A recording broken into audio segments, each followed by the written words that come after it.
Welcome into the Pursuit of Manliness podcast, where we are vigorously equipping men to pursue biblical manliness. My name is Jarrett Samuels. I'm the host of the podcast. Men, as always, I'd like to begin by thanking you for checking out today's podcast episode. Now, when you get the opportunity, please visit thepursuitofmanliness.com. You can do several things there. You can find this episode, the whole catalog of previous episodes. You can sign up for the email newsletter. You can learn about the herd. You can learn about next year's men's retreat. You can learn about Tribe Builder and Tribe. The next session of Tribe 15, the registration is currently open until around the middle of November. You can go to the website. You can learn more details there. I also want to remind you, the midweek A Quiet Life episode is sponsored by Loader Road Goods. LoaderRoadGoods.com out of Coshocton, Ohio. I had the opportunity recently to spend some time with Chris Kent. He is the guy behind Loader Road Goods. Now, I want you to know, we just hit October.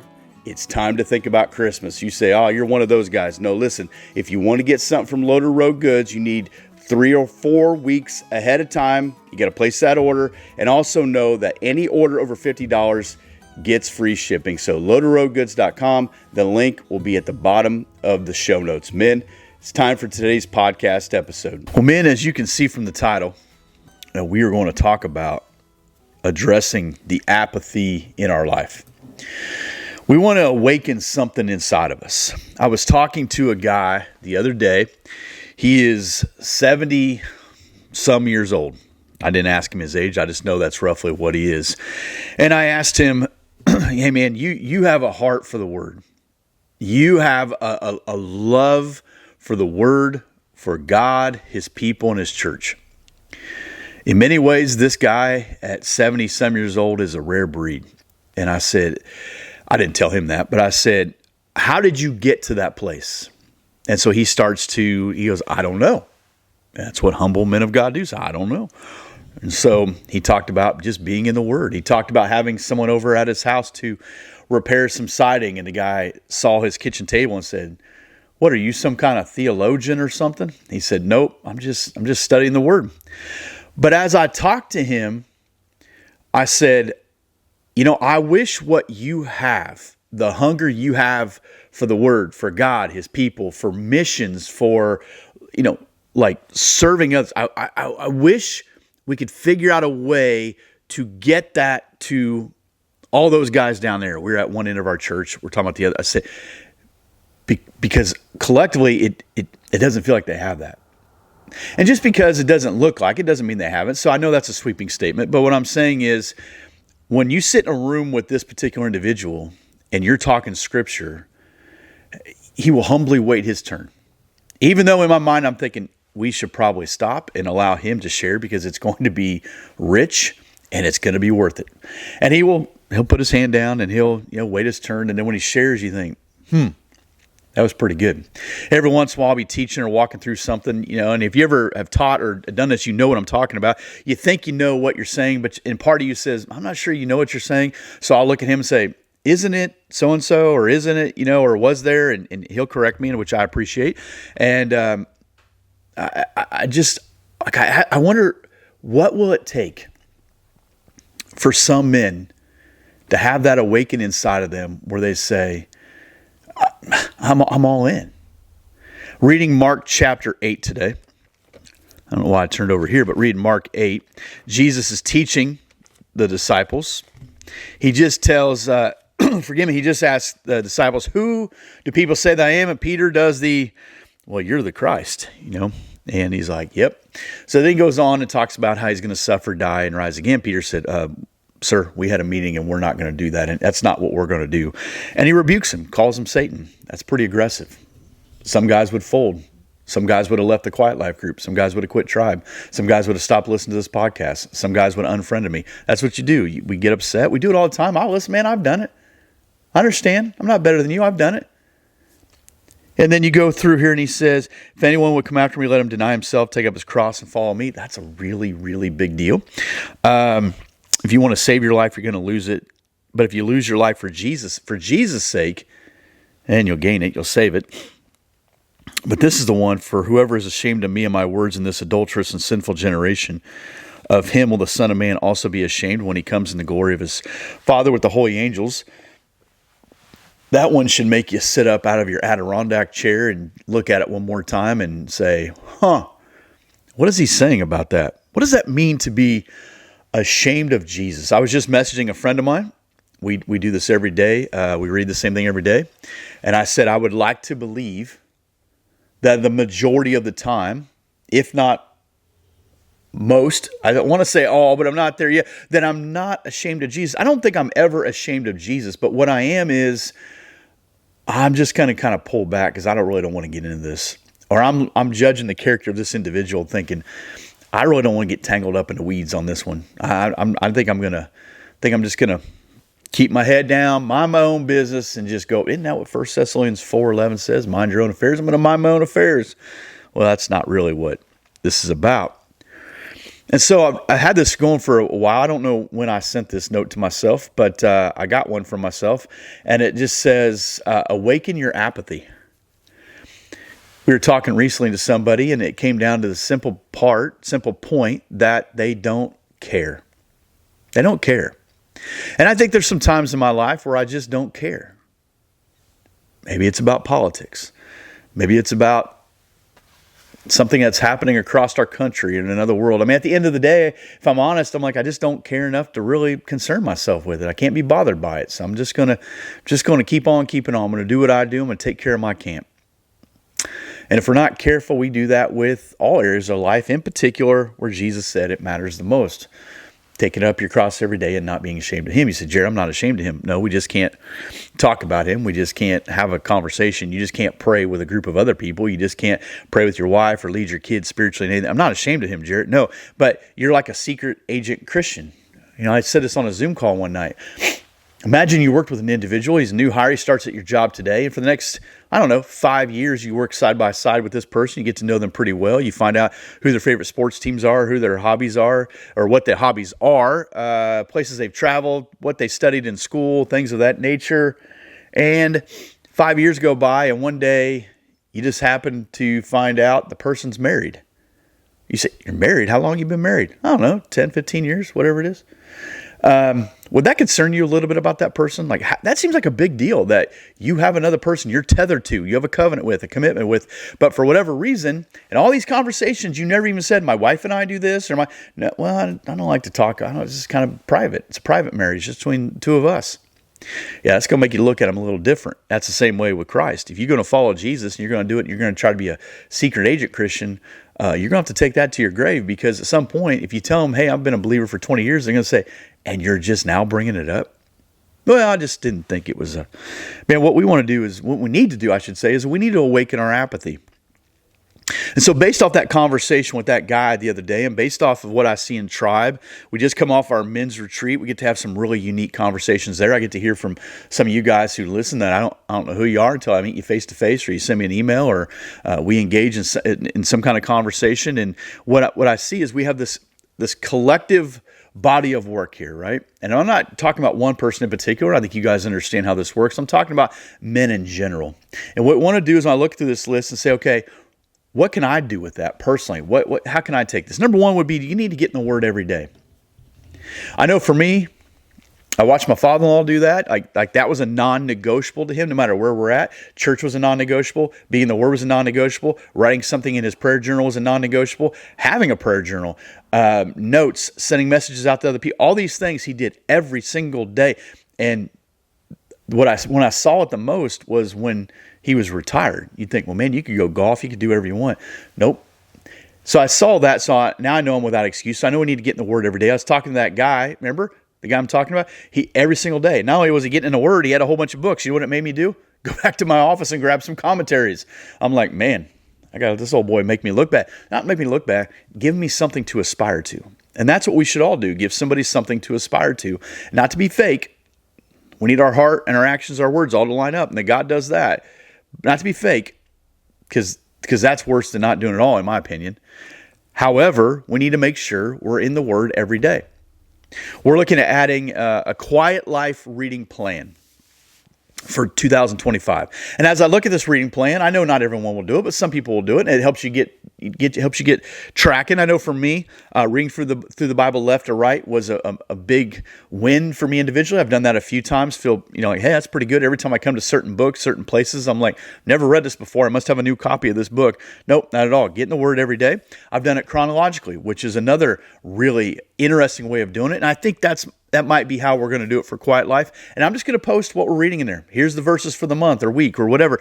And hopefully guys will join in. They don't have to, but it's a plan. I know for me, having a plan helped me have success. Because without a plan, or if I'm just winging it, or I'm just going to read till I get tired or stop or whatever, I'm going to tap out.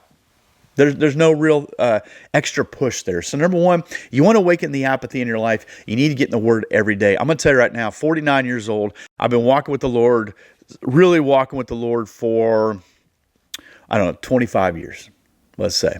I say really walking with the Lord. I was raised in a home where we went to church. That was a kind of a non-negotiable for us, but I wouldn't say I was walking with Jesus. I was aware of Jesus. I knew Jesus. I was raised with Christian ideas, if you will, but for me, I wasn't walking with him personally, but I'd say 25 years. I can't imagine getting through the last 25 years and not being in the Word. I can't fathom how you all out there who don't get in the Word, who justify that somehow, I'm bad at reading, I don't like to read, I don't got time. I don't know how you do it. I don't know how you do it. Number two, break the routine and change locations. You're going to get in the Word every day, break routine, change the location.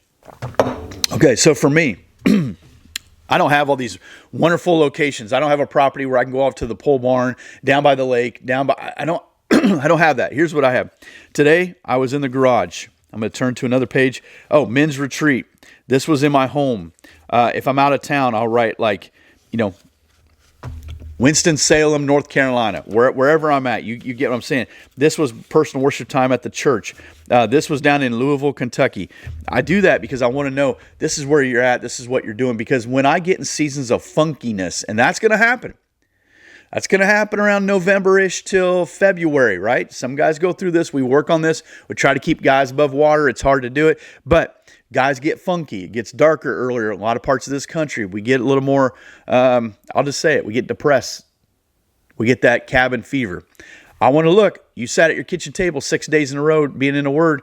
No wonder why it's becoming a little mundane, a little routine. Let's break the routine. Let's go do personal worship in the car. Let's go drive somewhere. Let's keep the heater going because it's cold. And I'm going to do my personal worship time in the car. Just a change of perspective. It's like dating your wife. You can say, well, we sit in the same room every night. That's like a date. We have a snack and we watch a television show. That's a date. Right. Take her to the movies. I bet it's a different experience. It's going to cost you a lot more, but I bet it's a different experience. You say, well, we eat dinner every night as a family. I hope you do, or at least some nights as a family. But you go out to eat as a family, completely different experience. The same is going to be true with getting in a Word. You want to break the apathy, break the routine. I did this a couple years ago. We had a push for a little bit of just taking the Word outside. Just go stand outside in your driveway, read the Bible. People will think I'm weird. Brother, they already think things about you. Might as well add that one to the list. So go back on your back deck or go somewhere where you just stand outside with the Word. I started doing that with like Genesis 1. You talk about creation. Go outside and read Genesis 1. There's plenty of scriptures that read Psalm 91 outside.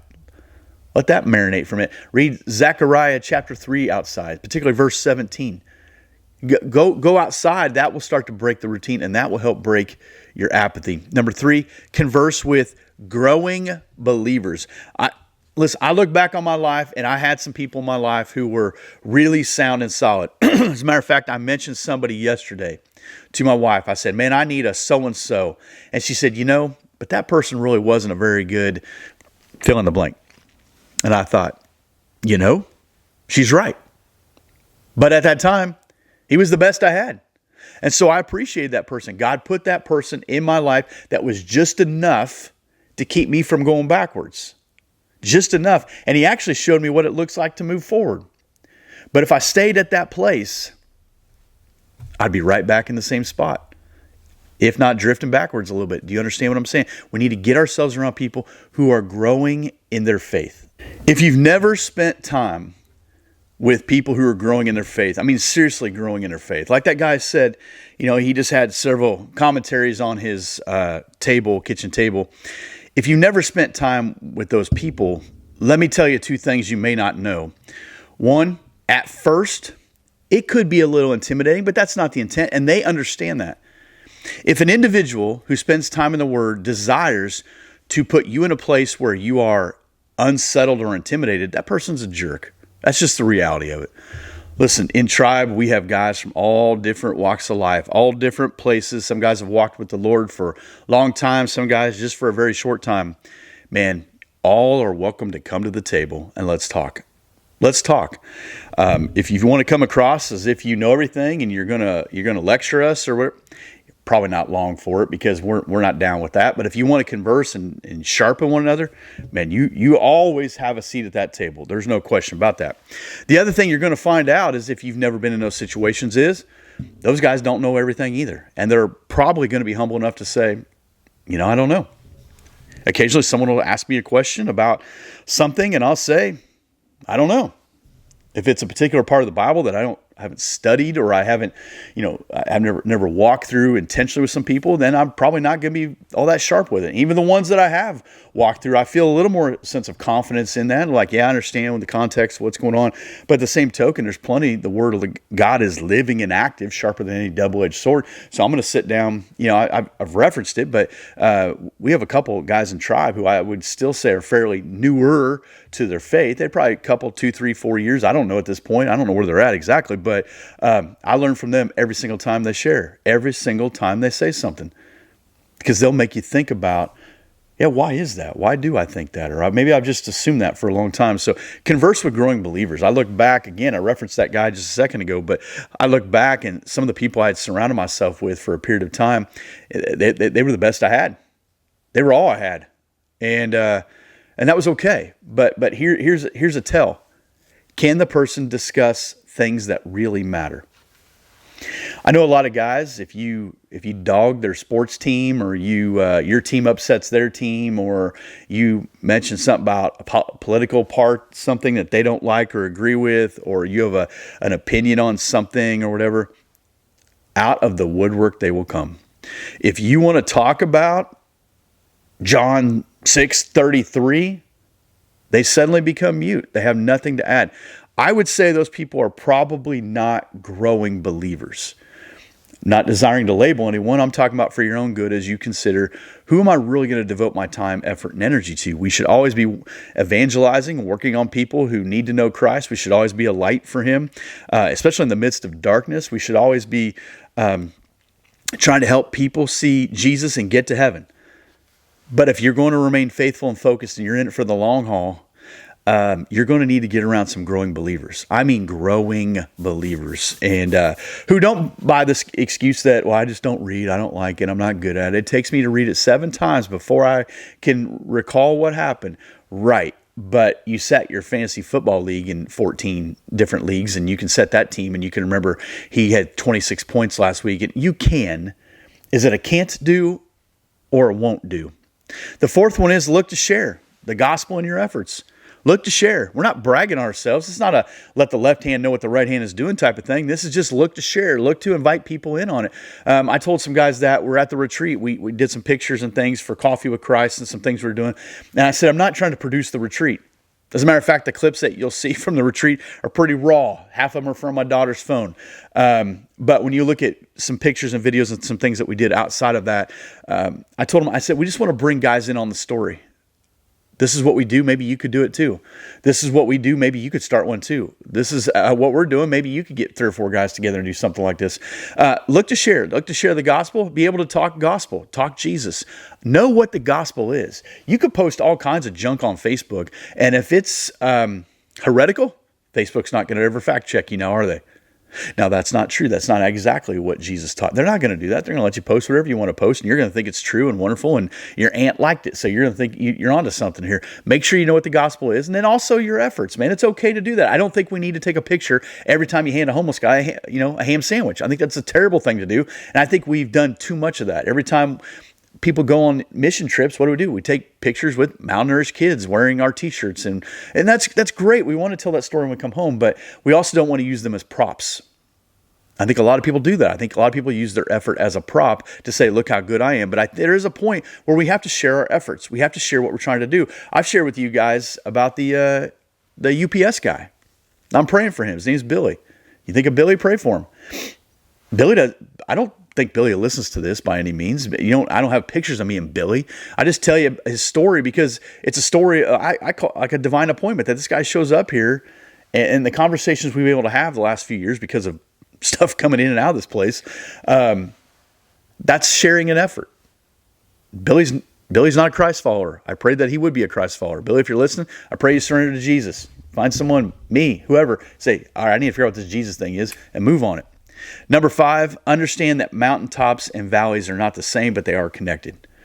Okay, so we're getting out of our apathy here. One, I'm going to get in the Word every day. I'm going to break the routine. I'm going to change locations. I'm going to sit in my back porch. I'm going to sit in my car. I don't want to do it every day in my office. That's boring. I'm going to mix it up. I'm intentionally conversing with growing believers. I say when we talk about tribe, we talk about the herd, we talk about these types of communities, we take the right things serious and we can laugh at everything else.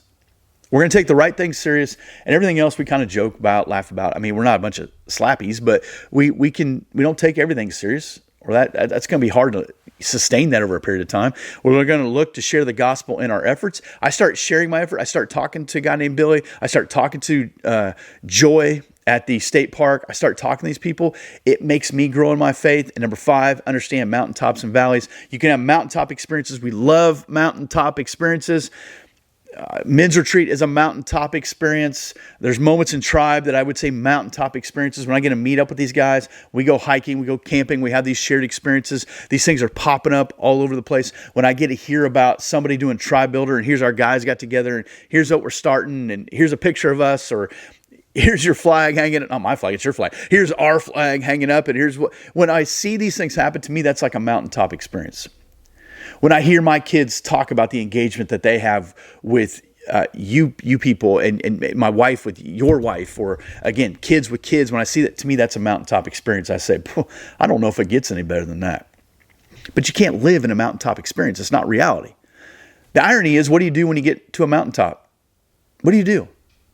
You look down. You always look down.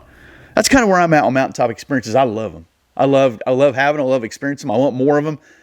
But I'm always aware, but you got to get back down. And you look down. You look down and go, boy, those people are small. That horse is little. Oh, that's a river over there. I didn't know there's a river over there. That's what you do. What do you do in the valleys? You look up.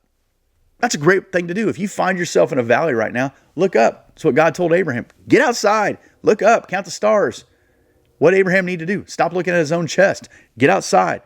Look at this vast expanse of the universe. Abraham, is there anything that I couldn't do?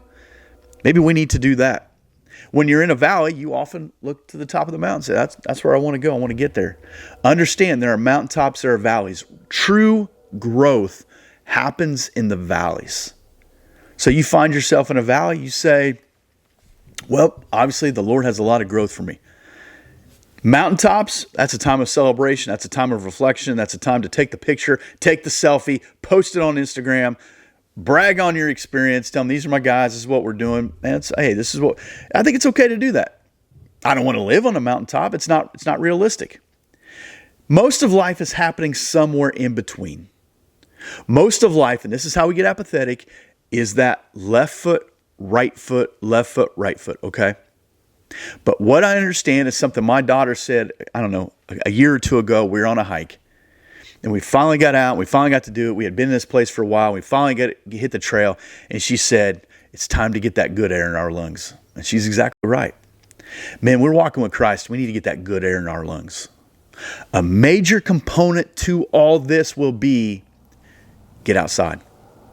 A major component to all this. You want to break the apathy. You need to spend less time indoors, more time outside.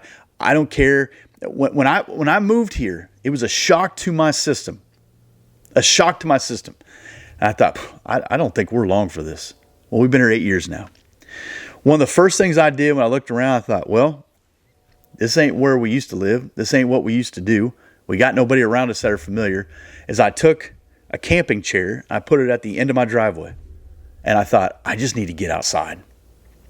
I didn't always enjoy what I saw outside. I didn't like the train going by every 36 seconds. I didn't like the sirens that I heard all the time. I joke that's the song of our people. There's constantly sirens going on. The cars driving up and down the block and all. But I needed to get that good air in my lungs. Man, at the heart of this is we're going to connect with Christ. And the best thing we can do as we connect with Christ, I think, is get outside.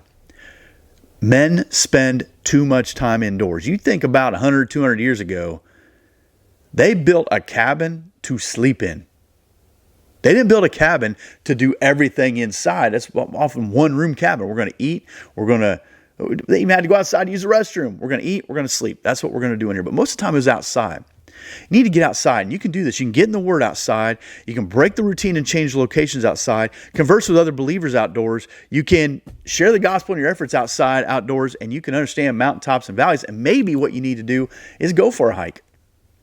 Maybe you need to go for a real walk or get with some people and have that shared experience. And along the way, you can do these things. You can get in the Word, you break routine, you understand mountaintops and valleys, you can share the gospel, you can converse with other believers. I promise you, if you do that, as a friend of mine said to me yesterday, he's like, I like to fill my life with so many good things that I don't have time for the bad things. I thought there's some real wisdom there. That fill your life with things that are good. Spend your time outdoors. Spend your time outside on the patio, driveway, wherever you can, on your porch if you're in an apartment or whatever it is. Spend it in your car with the windows down if you have to do that. But if you get outside, you get that good air in your lungs, things will start to change. We don't need more men falling into depression. We got a lot of guys going into depression where they either fatally hurt themselves, suicide, or they get caught up in some kind of porn or some kind of addiction that they try to hide from people. We got too many men who claim to be Christ followers, who are living in seclusion, who are not doing the things that would give them life because they believe that this must be all there is, and that's simply not true. I'll go back to that very first guy I referenced.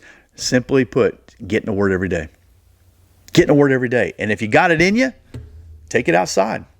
Follow the rest of the list. Amen. Hey, just something to think about. Just some things I've incorporated in my life. I'm not immune to this. I'll end with this. I told you a number of years ago, I just decided one day, you know what? I don't think I've ever started a fire. I had no idea how to start a fire. So I found anything in my garage that I thought was flammable. I went outside in our little fire pit and I tried to start a fire, and it was a joke. It was a joke. I had no clue what I was doing. So I went to YouTube and watched people how to start a fire. And of course, those guys are such experts at this stuff. And I thought, all right, I'm going to figure this out. The point is, I started at a place where I said, I'm struggling. I got this cabin fever. I got to get outside. I'm going to freeze my face off if I go outside. I'm going to freeze less, though, if I can get a fire going. So I'm going to go outside. I'm going to start a fire. Problem, don't know how to start one. I'm going to learn how to start one.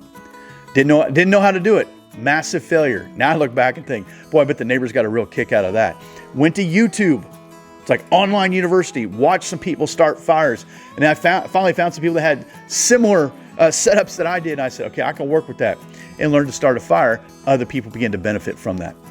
My point is this: if you'll figure out how to start a fire in your own life, get that fire kindled in you, other people will benefit from it. But you might have to admit, I don't have all this figured out. I need some help. And then when I need some help, I'm going to find the help. I'm going to find the help so that others will benefit from that in my life. So men, thank you for listening. Thank you guys who watch, share the show, subscribe, all those things, man. Very, very grateful for that. Let's keep pursuing biblical manliness.